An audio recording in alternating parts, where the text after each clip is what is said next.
not so long ago, media were treated as objects without history. That's something striking that you will find in a lot of scholarly works that mention media, discuss, point to the presence or use of media. Generally, they are objects without history. They are just there. If you take, I won't mention particular studies, we can say media has been conceptually marginalized. Although they are present as objects, what they mean as ideas is not discussed, or it's treated as unimportant or irrelevant. Meanwhile, the presence of media, the impact of media, the importance of media are growing, right? If we did a Google Ngram search on the growth of the word media, it would be a very steep curve. Yeah, we are using the word media more and more, but our theories about the world don't have a good explanation for why it's so important. That is to say, media has tended to be treated as a proxy for other forces, political party, economy, nationalism, something else, rather than as a force on its own that requires attention.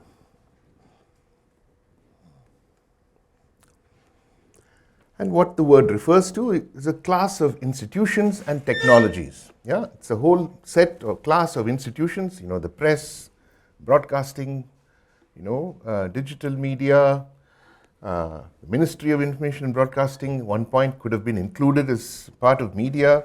Maybe today it's less important. Yeah.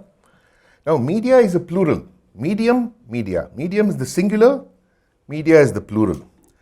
As such, you might think media means many voices, many viewpoints, many opinions, but all too often when we say media, we refer to it as if it had one voice. Say, media both galat kar rahe hain. They are showing this badly, they are showing that badly. In fact, we can say singular and plural understandings of media can alternate in the same text without provoking correction. It doesn't seem to be a problem. Yeah. Now, what this refers to, there's a field called historical semantics. Historical semantics. That is how words change in their meaning over time, but still we use the old words. And Raymond Williams, in his book Keywords, is maybe one of the more widely available texts that points to this field of historical semantics. How does a particular word suddenly become important? Yeah. So when Raymond Williams comes back after fighting World War II, he comes back to Britain. Suddenly he finds the word culture is everywhere. So what's going on? Why? What meanings are being swept up in this new word? Yeah, this kind of thing. Now there's another word we can use as a parallel, and that is the word time. In the modern era, the word time has changed in its meaning. Many words have changed in their meaning in the modern era. Individual used to mean indivisible, and now it means something naturally occurring, individual unit. The word time is another example. Used to be that time referred to the seasons, to the cyclical movement of time. What happened before will come again. Winter, spring, summer, fall, winter, spring, summer, fall. Like the seasons, time had a circular movement. And that was true on a small scale, like one year to another. It was true on a big scale. So, Satyug, Tretayug, Kaliyug, then again Satyug, Tret, So, the traditional conception of time is that the past was great, the future is terrible. In every culture, this is the tendency. Yeah? The past is idealized, golden age, golden utopia, and the future, human beings commit sins, they do wrong things, and over time, God becomes angry, the world is unable to bear the weight of human sins, and the world is destroyed, and creation begins anew. Yeah? Versions of that are there everywhere. Now here is Reinhard Koselleck. historian I've mentioned to you. Oops. Talking about the word time. Time affected the entire linguistic stock, and from the period of the French Revolution at the latest, colored the entire political and social vocabulary. Since then, there has hardly been a central concept of political theory or social program which does not contain a coefficient of temporal change, in the absence of which nothing can be recognized, nothing thought or argued, without the loss of conceptual force. So, you have to show what is the relevance of this concept in historical terms. Monarchy, okay, but that is over. Democracy, okay, but it is only recently popular. How did it come about? Yeah, so in the same way, and the idea behind it is truth was eternal, change was ephemeral. So, and that was the reason why time could be treated as not important until the world began to change too fast. And we can say usually the French Revolution is the event that led to the vocabulary changing, the need for factoring in the coefficient of temporal change into our language. Similarly, and relatedly, the question of means or media has become important. Again, you can say from the French Revolution onwards, yeah, Napoleon being extremely skilled and sensitive to questions of media, newspaper impact. It is in his reign that the term ideology is coined. Yeah?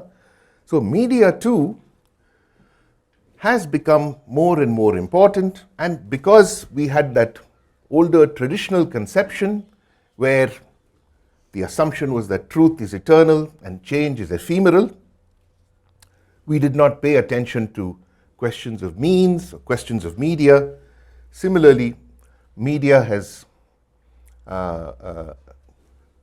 been treated as theoretically insignificant, but they are empirically more and more and more important. So we have to rethink our theoretical marginalization of this concept. Yeah? And we already see that media have become period markers, popular shorthand for defining an age. Talk about the age of print. Benedict Anderson has spoken about print capitalism. We speak about the age of television, the digital age, and so on. So already we are signaling that we're aware media are not unimportant. It's just that we have not quite risen to the challenge of understanding them theoretically or conceptually. Historical semantics is a scholarly field. Okay? It's a field where they are studying how meanings are changing and how the ways in which words are joined together is changing in historical context. As history changes, our language changes. Certain words become unfashionable, unspeakable. Okay, we think about caste, we can think of many terms, not respectable any longer. We find other terms to talk about it. Yeah, so it's that's one example. Are they considered from the linguistic point of view, or pragmatically, or semantically point, or media point of view?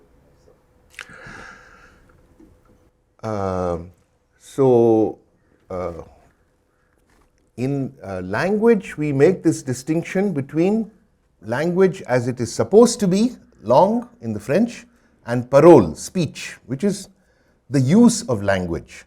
Historical semantics would pay attention to the use of language. In that sense, practical. Okay? If you looked at traditional ways of thinking about knowledge, there would be the sense that there are truth, beauty, justice, and mercy. These are four values that have always been held supreme by society, and there is no coefficient of temporal change for them. They are eternal values, right? But if we look at, for example, excellence, we look at excellence, well, it used to be defined in terms of birth, in terms of inheritance. it came to be defined in terms of acquisition. You acquire excellence. Anybody can achieve it, yeah? So there is a coefficient of temporal change there, yeah? Because it's a process and it's not already given.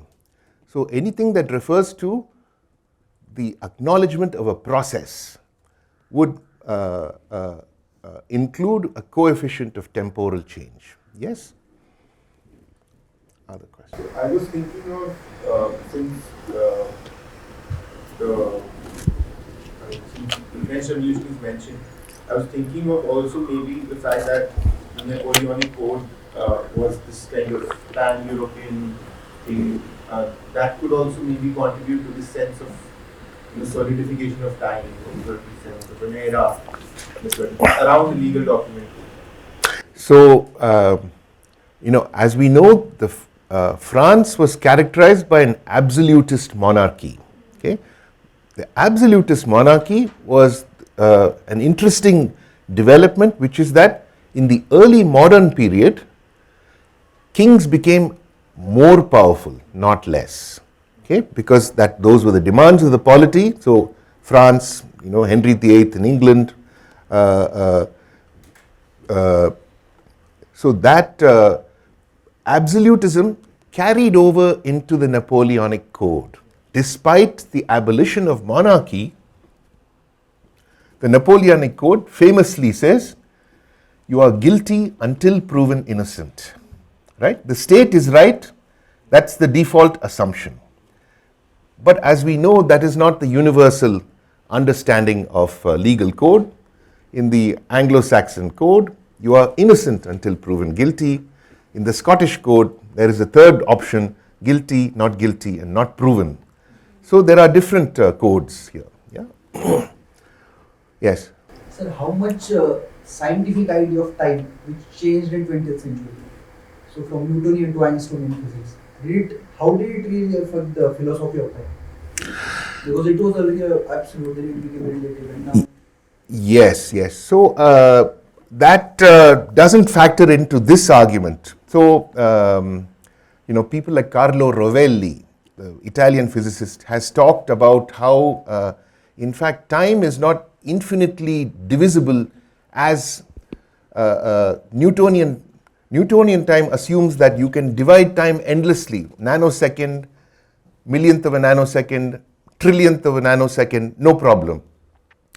The latest research in physics suggests that both in space and in time, there is not an infinite divisibility, that in fact there are quanta beneath which you cannot go. Now, these are not ideas that have filtered into discussions of cultural understandings of time as yet. We notice that histories of media, if you look at this literature on Indian media, they tend to use terms such as arrival, beginning, entry. So you can take, for example, Everett Rogers and Arvind Singhal, India's information revolution. So information revolution happened already there. Now it has come to India. This is India's information revolution, where, we have Humlog and not some other kind of program. We are eating Maggi noodles and not. So minor changes, but the model is already set. That's the underlying assumption. As if to acknowledge local manifestations of a worldwide phenomenon, while treating the local global linkage as matter of detail, as a natural occurrence, as not requiring investigation. So this is referring to my point that this long-standing domestic focus, you look only within the nation, you treat it as a natural unit of analysis, is not adequate when in media, the infrastructure of media is now global.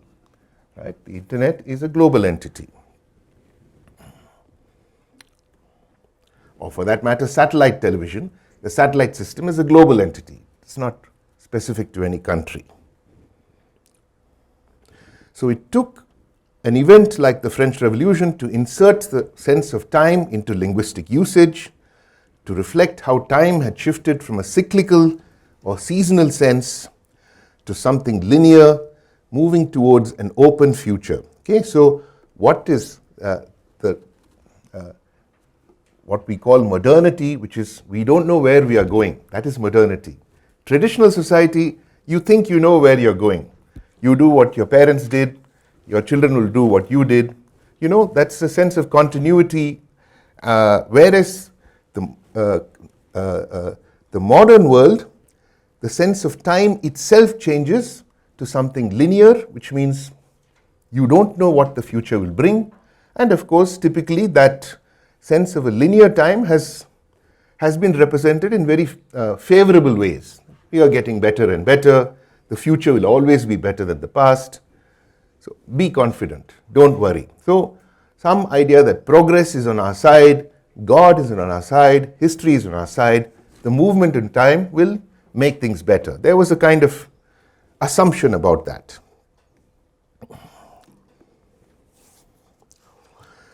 So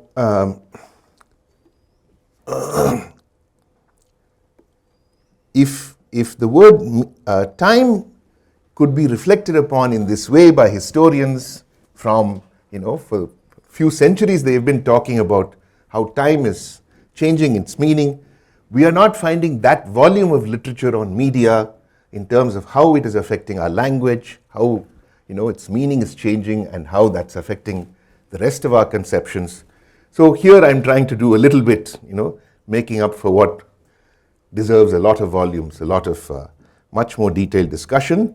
We can call it the mediatic turn. Yeah. So now media is a kind of interesting concept in social sciences, humanities. You can tell your friends, oh, media, acha, they think you're doing something relevant, even if they're not sure what it is. Now, we may think that the mediatic turn comes from the increasing presence of media, but I would suggest that it's the other way around, that media follows from the philosophical concept of mediation, which was laid out 2 centuries ago by Hegel. Yeah, I described this a bit earlier, his concept of Vermittlung, but essentially what he's saying is he is reconciling reason, science, religion into a process where the entire world is going to be filled with the spirit of reason, which will extend to every corner of the world and reconcile all differences, all dispute, conflict, change the existence, the nature of existing elements, overcome their, whatever resistances they might have, and in the process rescue history from chaos and manifest the spirit of reason in humankind. This was a kind of argument that he laid out, immensely influential. Why was it influential? It was influential because it provided a kind of theology of modernization without speaking about religion. Without speaking about religion, he had an optimistic view that reason is going to make the world better, more harmonious, more unified. Yeah, it was not scientific purely, it was an expectation that science is going to work for the betterment of humankind as a whole. Mediation was a key concept here, and it is from this idea that all mediation eventually is working towards the goal of improvement. From that idea of mediation comes the word media, which Marshall McLuhan, a conservative Catholic thinker, propounded as an idea that reflects something, sort of dynamic and relevant for the post-World War II world. It's a North American thinker. The medium is the message. Okay? For a conservative Catholic thinker to say the medium is the message, you can wonder whether there is not some theological element that is retained in this in this formulation. The medium is the message, and the message is what? The Word of God. We can wonder. It's not specified.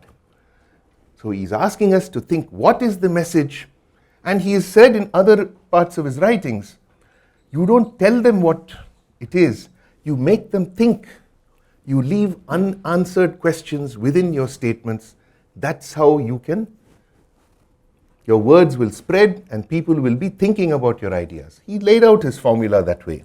Yeah? So, media, coming from a philosophical text that was trying to describe the process of modernization, comes to reflect the tools, the technologies of modernization, which over the course of the 20th century become more and more important. Now, why do media become more important specifically? Maybe it is because, we have talked about media as a kind of means, right? A means or a way of getting something achieved. And the word means belongs with another word, which is ends. You have a certain means towards a given end. That is a certain goal. For a given goal, you have a way of trying to reach that goal.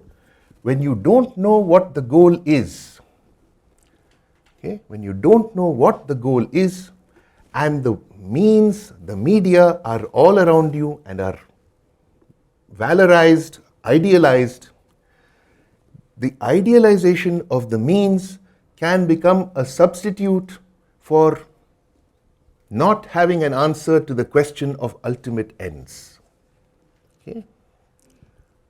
Can become a substitute for not having an answer to the question of what is it all about? Where are we going? You can say, no, media is there, you trust in media, and modernization will continue, and it will surely have a good effect. Any example of it would be, yes, the progress is happening. Industrialization is happening, government is doing its job, business people are doing their job, everybody is acting in good faith. Have confidence. Don't worry. So media here it stands for all the things that are mediating the progress of industrialization. Assumption is progress will be there. It will come. You trust in the means. You can only see the means. You cannot see the ends. You trust in the means and the ends will follow. That kind of assumption. Okay? So such a view of mediation as both physical and metaphysical absorbed the category of technology within an ostensibly secular myth of progress. Ultimately, it was not provable. It was a belief. I want to discuss here John Dewey, a very influential philosopher. Many of you may know. Ambedkar regarded John Dewey as his most important teacher. He could recite passages of John Dewey, from his memory. And in this 1932 text, John Dewey is saying, it's called Nature and Experience. Of all affairs, communication is the most wonderful. That things should be able to pass from the plane of external pushing and pulling to that of revealing themselves to man, that the fruit of communication should be participation. Sharing is a wonder by the side of which transubstantiation, that is, things change themselves, a person changes into an angel, or, caterpillar changes to a butterfly. It's kind of transubstantiation. Participation and sharing are the most wonderful things. Okay? He goes on.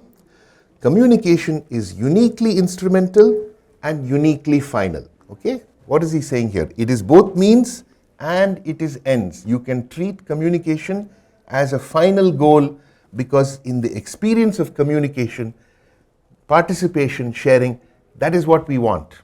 That is where we are trying to go. It is instrumental as liberating us from the otherwise overwhelming pressure of events, enabling us to live in a world of things that have meaning. It is final as a sharing in the objects and arts precious to a community, a sharing whereby meanings are enhanced, deepened, and solidified in the sense of communion. Okay? So it is a rapturous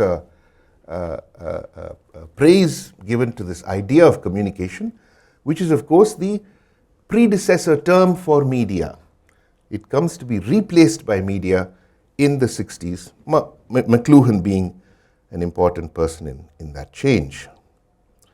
So the idea of communication became a bridge from idealism to pragmatism, signifying community and communion as well as connectivity through modern technology.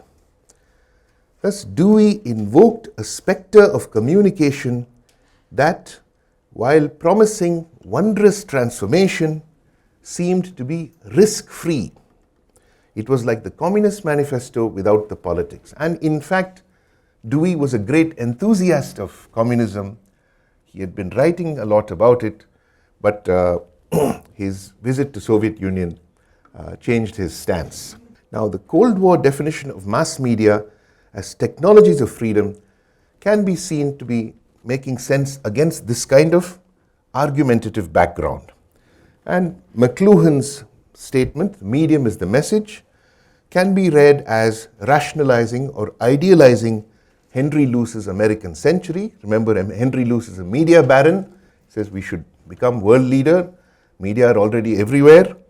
So at a time when media ruled the world and media were American, to say the medium is the message is not a politically innocent statement that McLuhan is making. Yeah. So two things. One is McLuhan was very much a Westernist, so to say. So there is a statement he makes which is that, progress is always violent.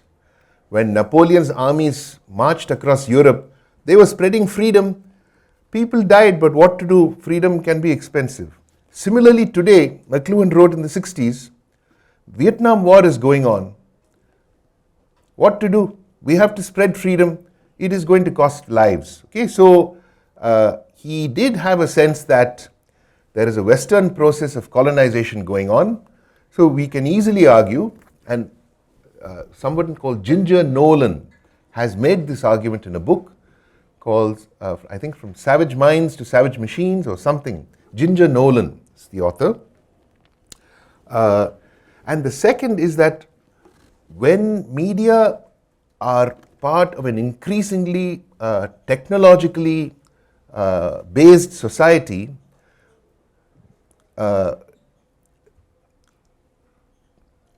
it happens that the entire society it requires a kind of systemic approach, because society is nothing but a system of systems, different technological systems which have to be managed, controlled, regulated.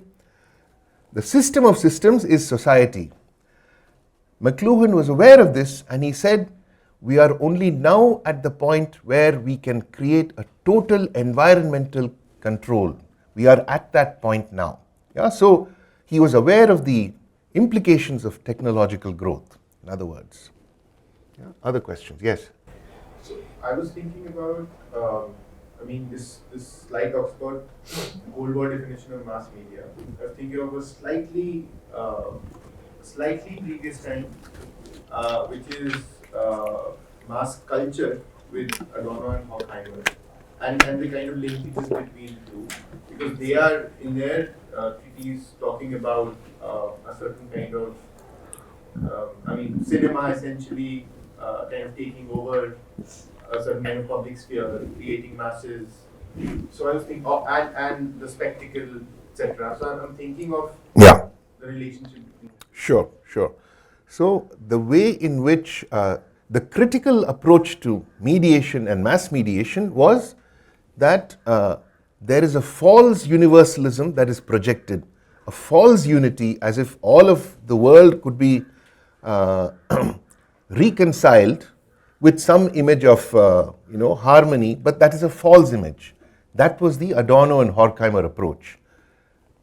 McLuhan is not critical in that way. He's saying it's really happening. Vietnam War, great news. Just wait, it'll finish, we'll be even happier. Okay, so that is the non-critical approach, you might say, with this idea in mind at least. There were ways in which McLuhan was critical. The link between mass culture and mass media, So, I mean, these are coming from two separate, do you think they're coming from two separate ideological strands, or are they? I wouldn't, I'm not sure. No, I think there's a lot of blurring. It's a lot of blurring. I mean, you're right to point out that there were some differences in use, no doubt about it. But the thing is that what is most interesting is you have a new discipline launched, communication, which is later called media studies.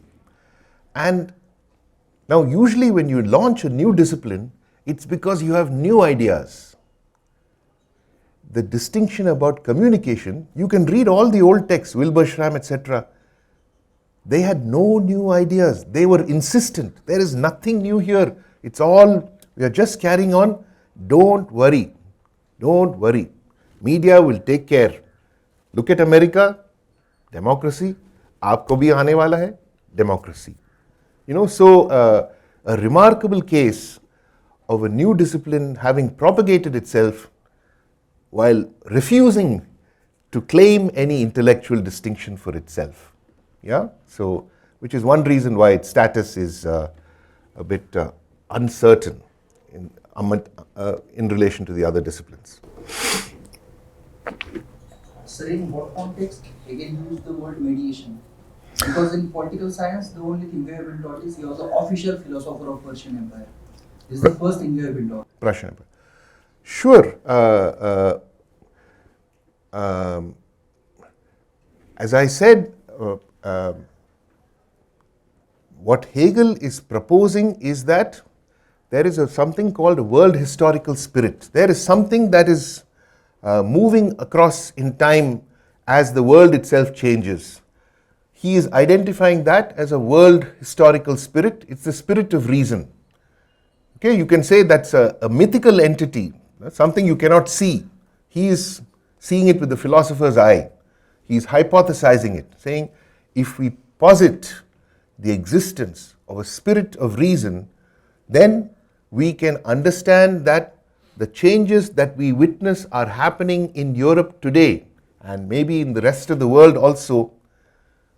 They are due to the spirit of reason. He is positing an explanation, right, for the optimism that the 19th century Europeans felt about themselves in relation to the world as a whole. That they were the master race, but they were spreading their virtues to all the other peoples of the world. Yeah? And mediation was the concept that was explaining what was going on. So, yes, it was helpful for empire. It was also helpful for the post-imperial context. It continues to be helpful today. One way to respond to this utopian construction of communication is to say communication always comes together with control. Just as if you think about language, we are all speaking language together, we are communing, okay, and it's all jolly good, okay, but if you think of language without the rules of grammar, without the historical baggage of vocabulary, with all their problems, so which require regulation and control, then you're missing the picture. To posit one side and not the other side is incomplete. Yeah, so to idealize communication without control is incomplete, very simply. Yeah. Other questions? Also, hidden within that kind of optimism about communication is the idea that education is the end goal. Like there is a kind of educated mass society that will emerge from Enlightenment. There's already a kind of hierarchical notion that communication is one way, from the enlightened to the kind of. Yeah. So basically, see, French Revolution happens, then the Germans, who still have a monarchical system, they want to avoid the violence of the French Revolution. So they conceive, Friedrich Schiller and others, that education, mass education, is the way to avoid violence. Those people are not educated. Let us educate ourselves. So that became the German path. So here communication and education are closely related. And coming into the Cold War period, we have significant policy makers such as economist Max Millikan, director of the Center for International Studies at MIT, very important intellectual hub during the Cold War, who's writing the most fundamental technological change is due to communication. Okay, so this is again, this is a late realization. You do not find these arguments at earlier times. It is coming up in the 60s. And they proceed to say that the communication revolution has to be managed.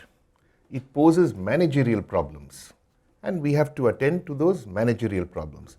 So when the US signed an agreement with the Department of Atomic Energy in India for the loan of a satellite that led to the satellite instructional television experiment, 1975-76, the agreement that was announced in the US Congress said that we are interested in the social, economic, political, technological, and managerial implications of the communication revolution. Yeah? So they included this word managerial, which seemed to acknowledge the interests of the Congress, because the US Congress is very, very focused on avoiding support for the public sector and supporting the private sector instead. The idea of management actually becomes a bridge word here. Yeah, that's another longer subject than we have time to deal with. Yeah, another one of these bridge words. So media came to replace communication, and UNESCO and so forth provided media norms. Every country must have media, so many media. If you have 100 people, you must have 5 radio, so many newspapers, etc. And these media norms would be cited in Indian Parliament also. Yeah, they would say, we have not met UNESCO norms. We need more media. Government must sanction more media, and so forth. Yeah, and in this program of communication revolution, they were told, countries like India were told, no investment will yield more rewards than communication. No investment. That is where investment will accelerate in its yield. And secondly, that with commercial sponsorship, that media will pay for itself. So don't worry. It's a win-win situation. Right? You air advertisements, it will pay for itself. You will have control as a state, don't worry. So the communication revolution was in a way a program to manage third world nation building. And we cannot ignore the fact that these words, communication and communism, were not far apart. And there is no doubt that the communication revolution was not supposed to lead to a communist revolution. If anything, it was to make it impossible and to instead have this managerial situation. Yeah. Now, what's interesting is that despite the cosmopolitan imagination at work, communication was usually understood as a local affair, that is, as a function within developing countries overseen by the national state. The question of international communication was less discussed, generally less discussed. Again, that's a big question, big subject. So, given the relatively stable character of developing country regimes during the Cold War, certainly this is true for India, the relationship between the media and the state was relatively stable too. Therefore, questions of law, questions of world order did not arise because of the extended period of stability. You did not need to know. Right? So the Nehruvian period, if you like to talk about that, yeah, there was a certain kind of maybe elite, yeah, who was relying on print communication much more, and radio could not broadcast news. Television, when it came, was tightly controlled, only government news. Yeah? So in a sense, print was the domain where you could have free communication, and there the educated elites could guide the process. Yeah. So due to all of these things, the scholarly cost of ignoring media as a change factor seemed to be negligible. Yeah, you could ignore it without anybody saying, how could you do that? You've ignored something important. Yeah? And addressing exactly this point, Jawahar Sarkar, former secretary to the Ministry of Culture, remarked on what seemed to him like a failing in South Asian scholarship. Not a single Indian scholar of repute took the trouble to study and highlight the direct relationship between the epics on TV and the changes that resulted. Speaking about the Hindu epics and so forth. Yeah, so not a single Indian scholar of repute. Yeah, so only a nobody would study it. Yeah, that actually was the implication, because media are not important. Now, the political scientist Paul Brass observed, it was as if scholars divided their attention between India's past and its future while ignoring the present. Okay, so that was another, scholarship always has certain, no-go areas, and he's pointing out the entire present was a no-go area for Indian scholarship. Yeah, that's obviously related to the reluctance to address media. These are related factors. Now, just going back a little bit in time to show how optimistic they were about media communication. Here's the National Planning Committee's report on communication in India, published in 1946. The National Planning Committee published these things. To the central administrative authority of the state, the communication system is like the nerve system of a living organism. Okay, so obviously very important. Radio has now become a powerful tool in the hands of any government which knows how to use it.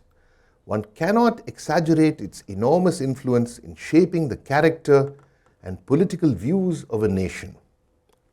It goes on, in connection with the latter, we may quote the words, without subscribing to the views expressed by them, uttered by the General Director of the Central Broadcasting Organization of Germany, the Reichsrundfunkgesellschaft. This is a Nazi era. Yeah?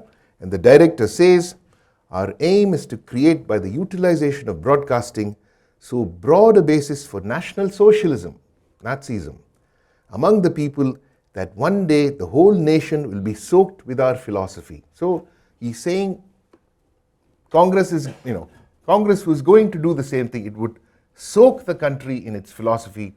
Nothing is more important than it. What it turned into in practice was government monopoly. Government monopoly was the means by which this importance was registered. It did not carry over into analysis. Yeah, analysis was largely absent. In fact, the results were often lacking. Here is a 1964 report on the effectiveness of government publicity, and it's all about no effect. Nothing is happening.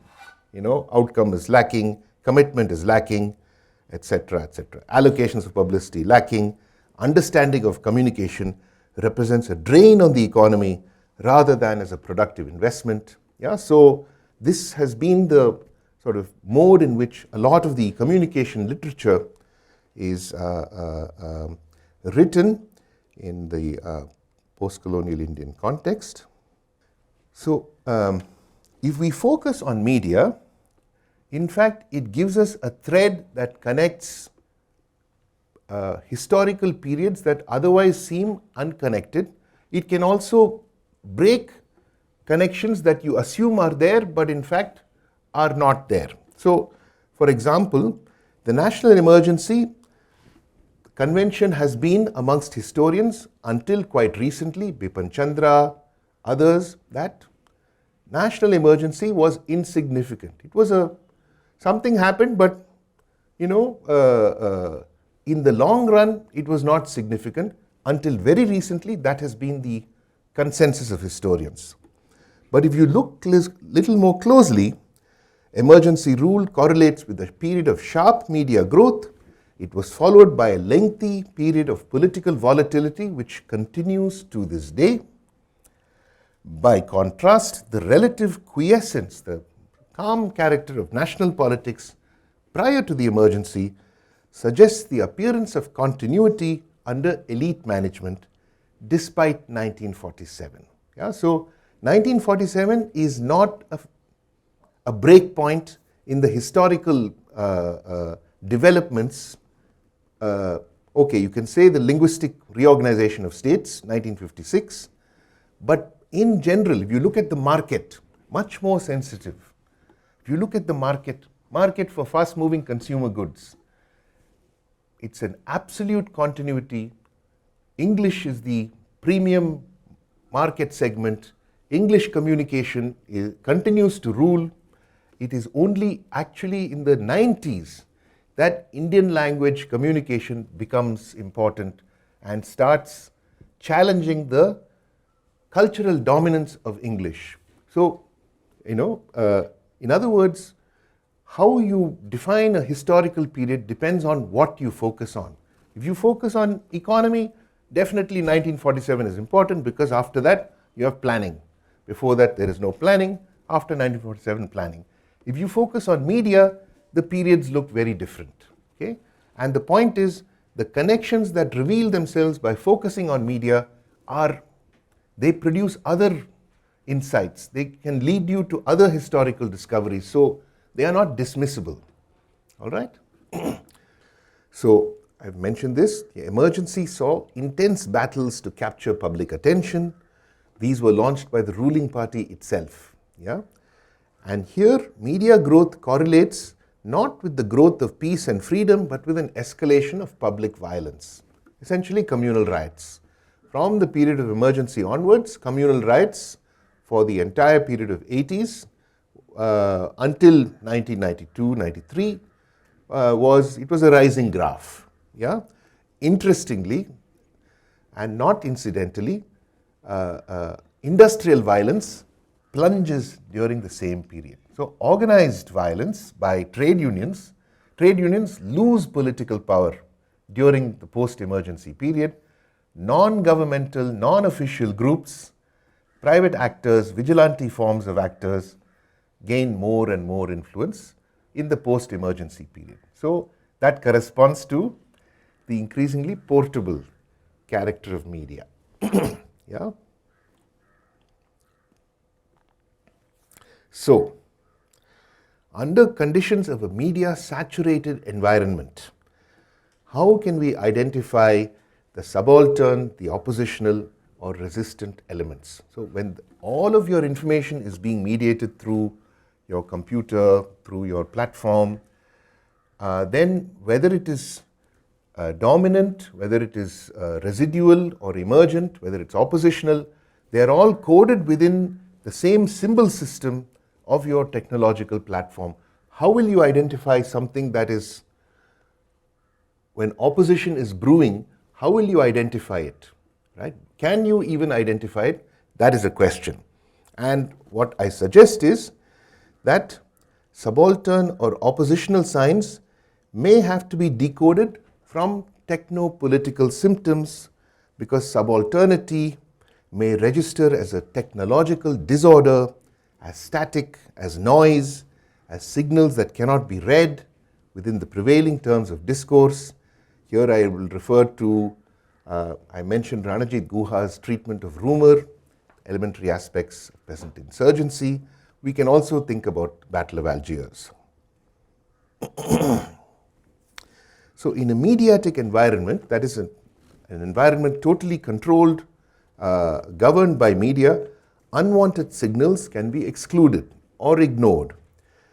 In this process, aesthetic or socio-technical norms may replace political norms. Norms of atonality and disharmony can limit discordant or repulsive forms of communication. This is not political at all. It simply is not appropriate. It's noise within the system. It doesn't make sense, so you can exclude it or ignore it. Thus, a total environment is attempted, but we know that the technology for enabling a total environment always fails. Right? That's our, we should remember that. Technology tries to succeed, but it's not as successful as it would like to be. my last slide.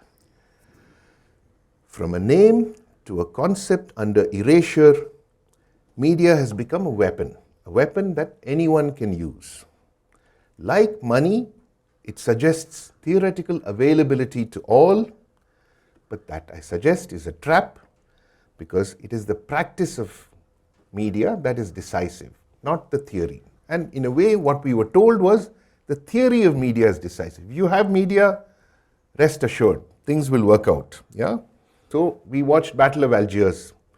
So the aesthetic norm is the uncovered face. The repulsive or discordant or unacceptable norm is the veiled face. Yeah, that would be one example. You could say language, mode of linguistic delivery. There are, dominant forms of speaking. By the speech, you can identify who is dominant and who is not. When it comes from some form of speech that is not within that, which is not easily legible or easily recognized, it can quickly be marginalized. And as media systems grow more total, that tendency to marginalize what is not known would increase because of the attention economy, the bottleneck of attention. Yeah? Related to this one, but day before yesterday we had a discussion about the Cold War, Indian Cold War, and that.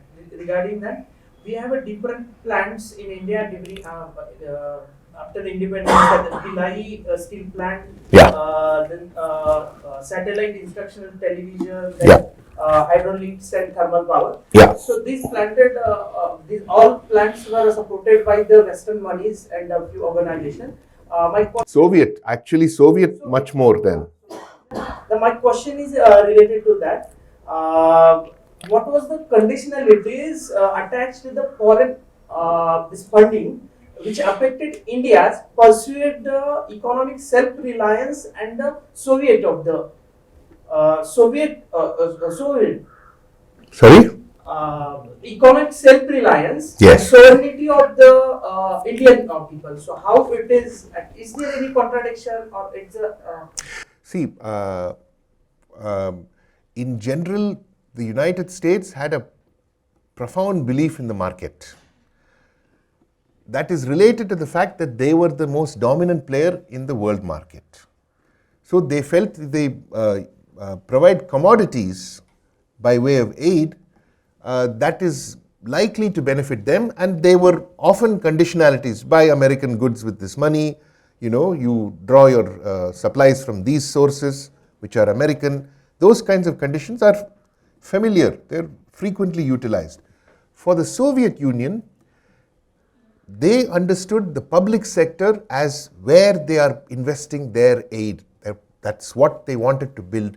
They made that clear from 1953 onwards. Yeah, they had no problem if the public sector grew and multiplied its, installations, different public sector units. That is what they wanted. That is not what the United States wanted. Okay, so that is one way to sharply differentiate the stakes of aid as they were practiced during the Cold War, yeah, from the perspective of the superpowers.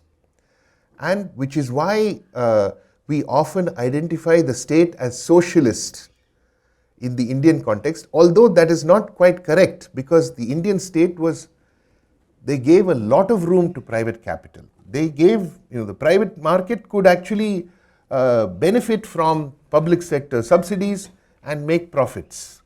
They were supposed to have a ceiling of how much profits they made. Taxes were much higher, right? There was a wealth tax. All of these rules changed with liberalization. Today, wealth tax is abolished, etc.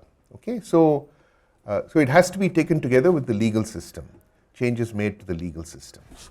Was it the part of the policy making of the countries, or do they want the reliance of that Soviet Union, or self-reliance of the ideologies? No, of course there was the desire was self-reliance. So wanted to be part of the Cold War. Not at all. Not at all. Not at all. No, they wanted to be self-reliant, but there was a shared view that the rich countries should help the poor countries to become self-reliant. Now, how is that possible? You can ask, if you think about it, how can I build your sector and then you are self-reliant? Well, maybe you are continuing to be dependent on me. People did not interrogate that too deeply.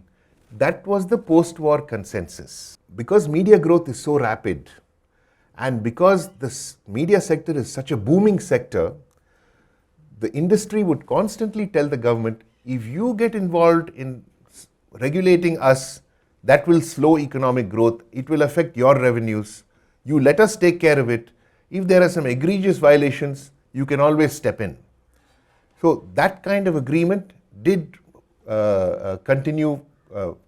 I think even today, the advertising industry is self-regulating. Yeah? So to an interesting extent, there was consensus in the media industry. The fact that realms that should be governed by law can often be governed instead by informal norms. Media is a classic sector where instead of law, you have had informal norms. Today, with big tech, with the proliferation of fake news, we have tended to regard media as a benign term, mediation as invariably positive process of, harmonization. So against the positive connotation of mediation, we can observe the empirical phenomenon of dismediation. Now, dismediation is a widespread phenomenon. Dismediation is, this Andolan is not convenient, it will not be broadcast. That news will be suppressed. This other news will be suppressed. What is positive for the nation, we will promote. They can say that openly. We only want positive news to promote the nation. This is all disturbance, so we dismediate it. They can even justify it. Yeah, so the idea of dismediation, I think, can extend to these, sense of static or noise, the perception or the classification maybe as something discordant. And it appears to be politically neutral. So that's the important thing.